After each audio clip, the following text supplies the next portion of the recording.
अस्सलाम वालेकुम। Physics chapter number 8 class 9। Chapter का नाम है energy sources and transfer of energy. Class 9 Sindh board. Chapter 1 2 3 4 5 6 7। Chapter number 6 तक के मैं डेरिवेशन भी कर चुका हूँ। चैप्टर नंबर 8 में दो छोटी छोटी डेरिवेशन है। एक डेरिवेशन है काइनेटिक एनर्जी की, तो पहले वो ड्राइव कर दूं मैं। काइनेटिक एनर्जी मतलब एग्जाम में लिखा हुआ आएगा जस्ट इतना कि प्रूफ दैट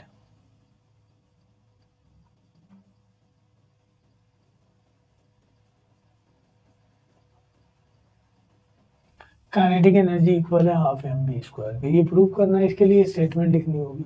अच्छा, इसको प्रूव करने से पहले हमारे पास इससे पहले टॉपिक है वर्क डन। वर्क डन की डेफिनेशन वो बता रहा है कि the dot product of force and displacement in the direction of force.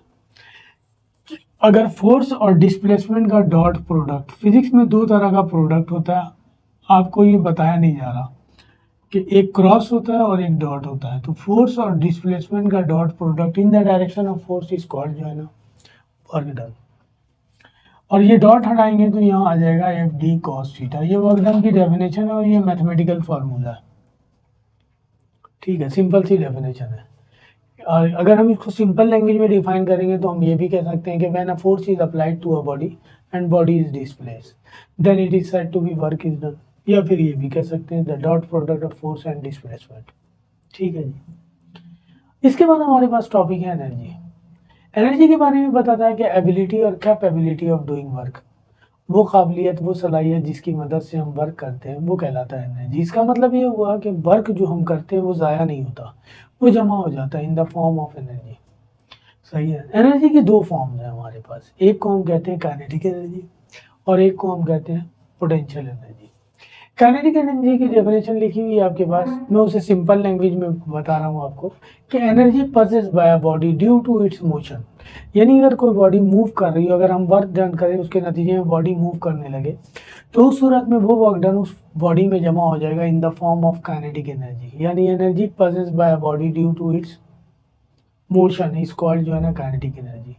और दूसरी पोटेंशियल एनर्जी है कि energy possess by a body due to its position. Position से मुराद ये है कि किसी बॉडी को नीचे से ऊपर ले जाएं, किसी हाइट पर ले जाएं, या किसी बॉडी को किसी हाइट से उठाकर नीचे ले आए, तो हम कहेंगे उसकी पोजीशन चेंज हुई है। उस सूरत में ये वर्क डन किया हमने कि बॉडी पर फोर्स लगाया, उसे एक पर्टिकुलर हाइट पे ले गए। सही है ना। ये जो वर्क फोर्स लगाकर हाइट तक ले गए, हम डिस्प्लेसमेंट कवर किया, ये वर्क डन उस बॉडी में जमा हो जाएगा in the form of potential energy. Kinetic energy मैंने बताया कि बॉडी मूव करने लगे फोर्स अप्लाई करने के बाद, तो हम कहेंगे उस बॉडी में जो वर्क डन जमा हुआ है वो इन the form of kinetic energy, जिसका फॉर्मूला ये तो बेसिक चीज़ें थी जो मैं आपको बता रहा हूँ, छोटी छोटी डेफिनेशन है। सही है। तो काइनेटिक एनर्जी हमने प्रूव करना है, तो हम वर्क डन ही निकालेंगे, वो जमा होगा इन द फॉर्म ऑफ एनर्जी। तो काइनेटिक एनर्जी प्रूव करने के लिए हम स्टेटमेंट लिखेंगे। जितनी भी डेरिवेशन मैंने की है सबके लिए मैंने आपके लिए स्टेटमेंट लिखा है। स्टेटमेंट ये है हमारे पास कि when a force is applied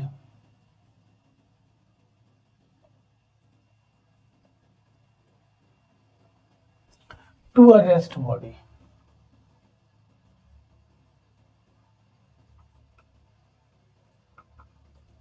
and body is displaced.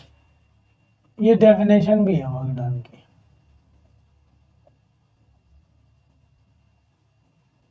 ये स्टेटमेंट है। इस स्टेटमेंट से हम बना लें डेटा।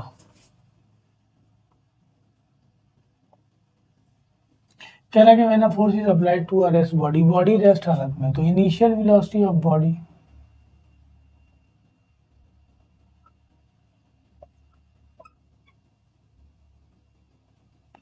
ये हो जाएगा वी आई इक्वल टू हो जाएगा 0, क्योंकि रेस्ट हालत में। फाइनल वेलोसिटी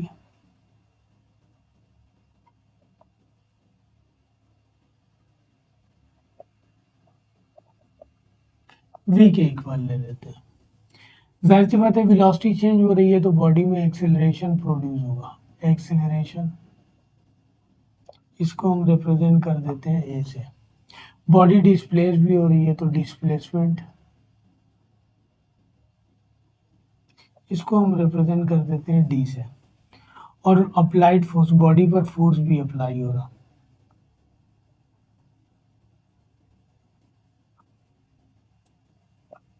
एफ से रिप्रेजेंट कर। हम निकाल रहे हैं work done.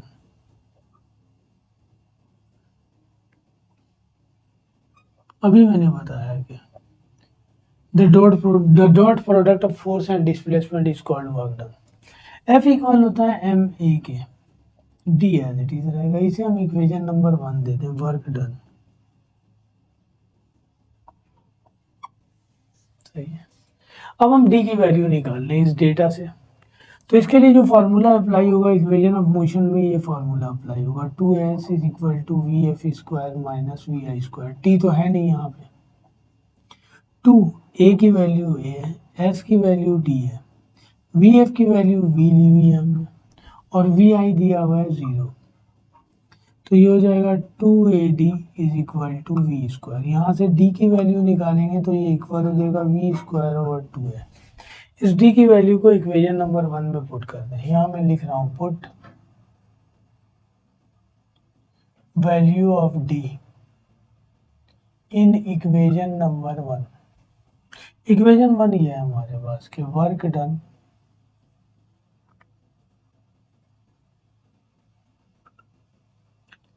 M A dot D, D की वैल्यू पुट कर दें। डी की वैल्यू आ गई वी स्क्वायर ओवर 2 है, ए से ए कैंसिल, ये बच गया एम वी स्क्वायर ओवर 2। इसको इस फॉर्म में लिख दें, हाफ अलग कर दें, एम वी स्क्वायर 2 नीचे, वर्क डन। ये जो वर्क डन हो रहा है उसके नतीजे में हो क्या रहा है कि बॉडी रेस्ट हालत में और वो डिस्प्लेस कर रही है, यानी मूव कर रही है। अभी मैंने आपको बताया कि वर्क डन ही एनर्जी में कन्वर्ट होता है, और चूंकि बॉडी मूव कर रही है तो ये एनर्जी जो होगी वो काइनेटिक एनर्जी होगी। काइनेटिक एनर्जी की डेफिनेशन आपको बताएगी, energy possessed by a body due to its motion. उसकी मोशन की वजह से बॉडी में जो एनर्जी पजेस करेगी इस कॉल्ड काइनेटिक एनर्जी। तो ये वर्क डन इक्वल हो जाएगा काइनेटिक एनर्जी के। ये फॉर्मूला आ गया काइनेटिक एनर्जी का, ड्राइव हो गया ये प्रूफ। सही है। एक ये फॉर्मूला है और एक पोटेंशियल एनर्जी का फॉर्मूला है। पोटेंशियल एनर्जी की डेफिनेशन मैंने आपको बताई कि energy possess by body due to its position.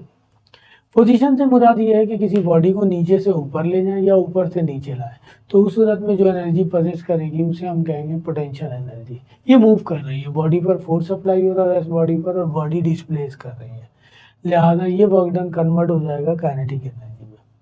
ये पहली डेरिवेशन थी। आइए दूसरी डेरिवेशन कर रहा हूँ, और चैप्टर 6 तक तमाम डेरिवेशन मैं कर चुका हूँ आपके लिए। चैप्टर नंबर 7 में कोई डेरिवेशन नहीं है, 8 की डेरिवेशन है ये, 9 में भी 1-2 डेरिवेशन है वो करेंगे। पोटेंशियल एनर्जी लिखा हुआ होगा, proof that potential energy is equal to mgh। इसको ड्राइव करने के लिए हम लेटस, यानी ग्राउंड है, फर्ज कर लीजिए ये अर्थ है,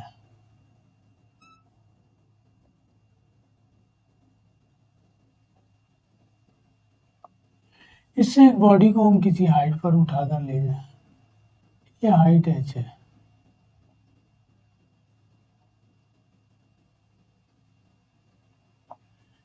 स्फेरिकल बॉडी हम ले लेते हैं, ये बॉडी है जिसको हम उठाकर ले आए, ये मास है, सही ना, उस बॉडी का मास m है। तो इसको ड्राइव करने के लिए हम लिखेंगे let us consider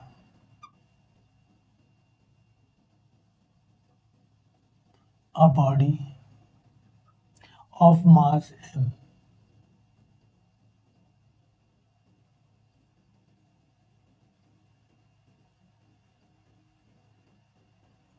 which is raised, जिसे उठाया जाएगा at a height h, उसे उठाकर एक हाइट पर ले जा रहे हैं, h हाइट पर ले जा रहे हैं, from the ground.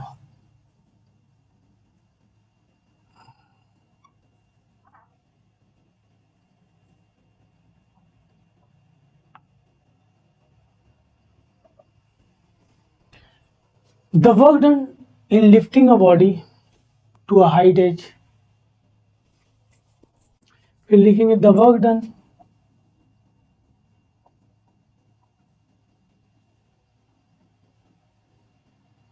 In lifting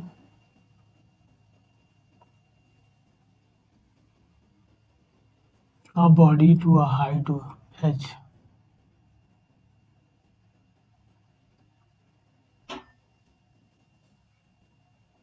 is stored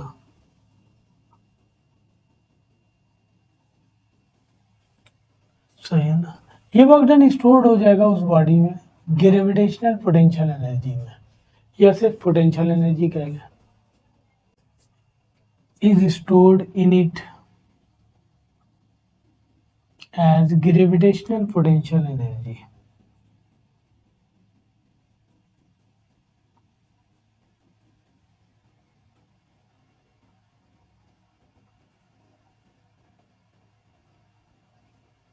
या जस्ट हम लिख दें पोटेंशियल एनर्जी। तो इस डेफिनेशन के मुताबिक वर्क डन